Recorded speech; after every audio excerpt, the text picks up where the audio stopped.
Okay, so now we're looking at the quadratic formula, review and application. So I'm going to do this, and anyone that was away from class this morning, they might want to follow along so that this makes sense to them. So this will take a little bit of time. The first two are straight review, but this back side is going to be an application and new for many of us. So let's take a look.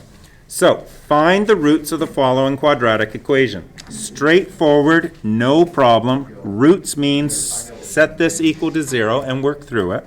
So A value is going to be 2, B value is going to be 3, C value is going to be -1. The quadratic formula is x equals -b plus or minus b squared minus 4ac square root over top of 2a. Let's put in our values. -3 plus or minus 9 minus 4 times 2 is 8 times -1 is going to give me +8 all over top of 4.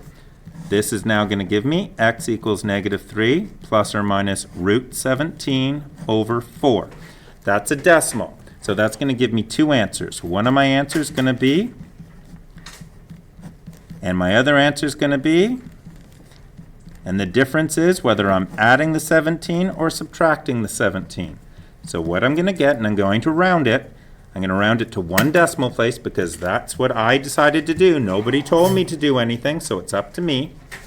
So I'm going to take 3 negative plus 17 square rooted equals, divided by 4 equals 0.3 approximately. I rounded. And the next one's going to be 3 minus, subtract 17 square rooted equals, divided by 4, and it's going to be 1.8 negative approximately.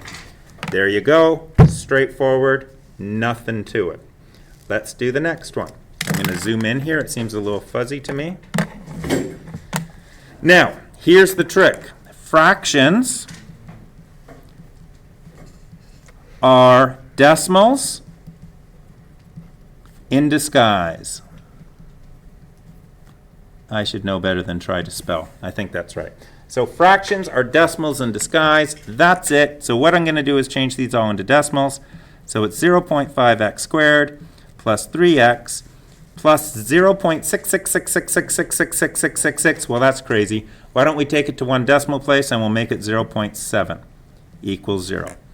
So what that means is that we have an A value of 0.5, we have a B value of 3, we have a C value of 0.7. So the formula is going to be x equals minus b, so it's -3, plus or minus square root 9 minus, so it's going to be 4 times 0.5, which is 2, times 0.7, which is going to be 1.4, over top of 2 times a, which is 1. So that's going to give us x equals -3 plus or minus square root. So 9 minus 1.4 is going to be 7.6 over top of 1. Now, do I really need that 1? The answer is no. No, I do not. So I'm going to get two answers. X equals -3 plus root 7.6 and x equals -3 minus root 7.6. And the funniest thing that happened to me, I think, ever teaching this unit was the number of people on Friday that kept asking me, do I have to find both answers? And the answer is yeah. So we want both of them. Hit equals, and it's going to be -0.2. Look at that, that's a 4. So 5 or greater we round up, so I'm going to leave it at -0.2. How do I know to round to one decimal? Nobody told me anything, so I'm choosing to round to one decimal place. 3 negative, take away 7.6 square root equals, I get -5.8. So there you go. That seems weird. I want to try that one more time. -3 subtract 7.6 equals, yeah, no, that was right. And so those are my two answers, and I'm done. Now I'm going to stop there, and we're going to come back to example 2.